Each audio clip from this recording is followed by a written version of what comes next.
dormir et faire sortir une prière de son temps. D'ailleurs, dans un hadith qui est rapporté dans le recueil authentique de l'imam al-Bukhari, le prophète sallallahu alayhi wa sallam, il nous parle d'une personne qui sera châtiée dans la tombe. On prendra une pierre immense et on lui fracassera le crâne. Et cet acte sera répété dans sa tombe et à chaque fois, sa tête sera remise dans son état initial et le même coup de pierre touchera sa tête et ça sera répété. Et c'était qui cette personne-là? C'est une personne qui dormait en faisant sortir une prière de son temps.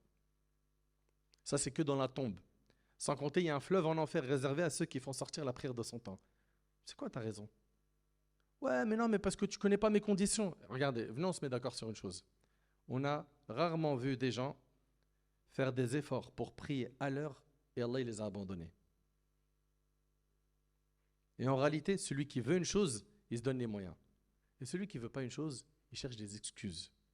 Est-ce que tu es de la première catégorie ou la deuxième? Est-ce que tu es constamment là à chercher des excuses pour justifier ton impiété? Ou est-ce que tu fais quand même des efforts? Pourquoi? Pour chercher des solutions, pour t'améliorer. Et c'est un effort qui a à faire constamment sur notre nefs. C'est pas facile, c'est pas du jour au lendemain. C'est pas du jour au lendemain. Aujourd'hui, tu as du mal avec la prière de subh. Tu te bats, tu fais les causes, tu te fais aider par des gens de la famille. Et après, avec le temps, tu verras que ce qu'on te reprochait dans ta famille, tu ne travailles jamais pour subh tout seul. Hein, quand il s'agit d'une sortie scolaire, tu es debout une demi-heure avant l'heure. Mais pour subh, c'est ce que les parents disent à leurs enfants, oui ou non? Mais pour subh, tu es au lycée. Hein, tu ne te réveilles jamais toute seule ou tout seul. Tu fais l'effort et tu demandes à Allah. Et wallahi, ça paye.